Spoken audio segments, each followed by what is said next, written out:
Today is a different role.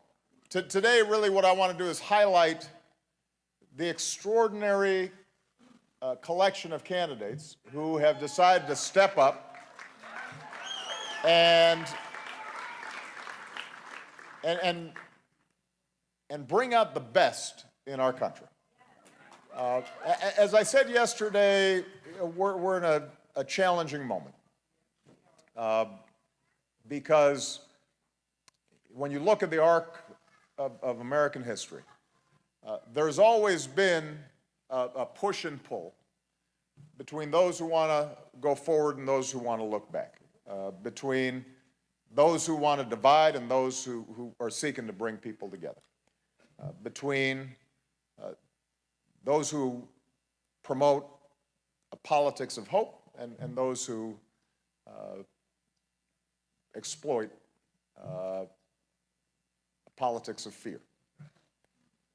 And there are times, I think, where we see enormous changes taking place, economic changes, technological changes, demographic changes, and people feel unsettled. People feel scared. People get a sense that if we don't change things fundamentally, that maybe our kids won't have as bright a future as we did. People are worried about whether they're going to be able to retire, whether their child's going to be able to afford a college education, and if they do, the mountains of debt that are going to hamper them in buying that first home or starting a business. People are concerned about climate change and preserving the incredible natural beauty that California represents. People are worried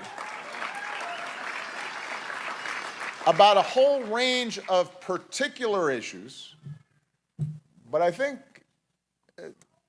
what I said yesterday, and I deeply believe, is that there are no set of problems, there are no set of issues that we can't solve if we're working together and we're true to the traditions that are best in America.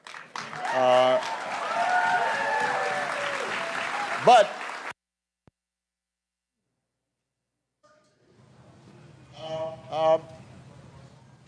it's always tempting for politicians, for their own gain, and for people in power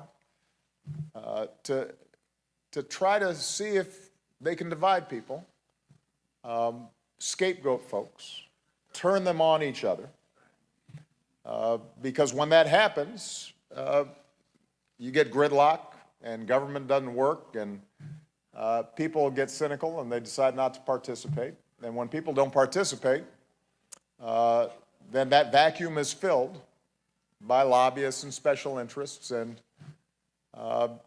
and we get into a downward spiral where people get more and more discouraged and they think nothing's going to make a difference.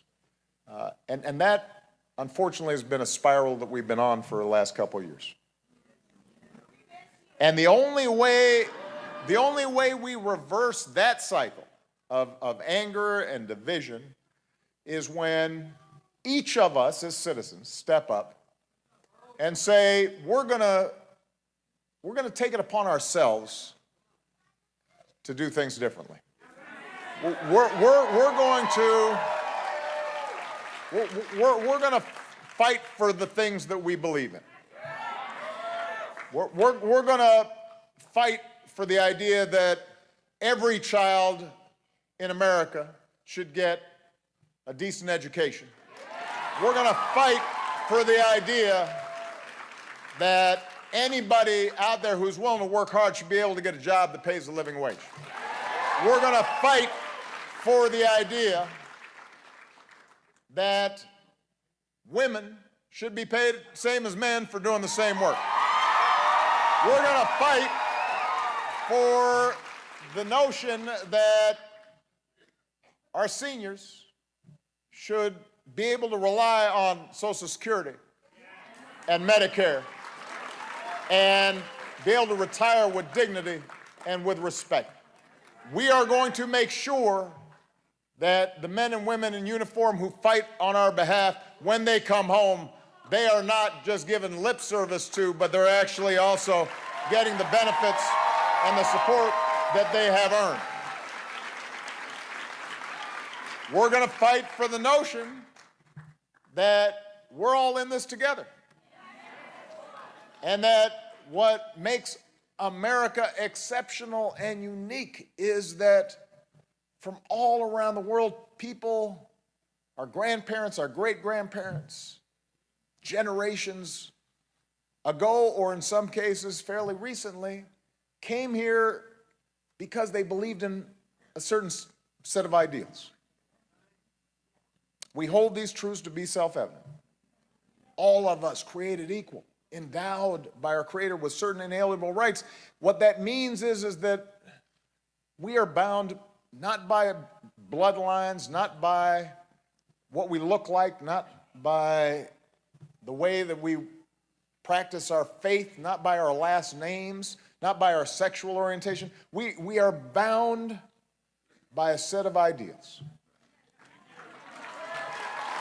And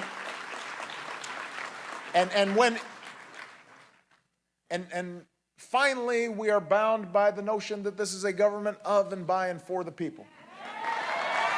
We don't have a permanent elite. We don't have a situation where some are more equal than others, or some have more say in our democracy than others, or you've got to pay $1 million or have high-priced lobbyists in order to have your voice heard and your interests represented in the halls of Congress and in the White House and in the state legislature and in every office of the land. This is a government for everybody. It's not for sale. That's what we believe in.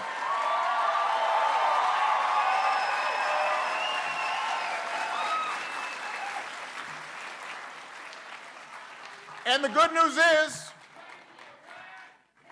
and the good news is that we've got candidates who represent those values.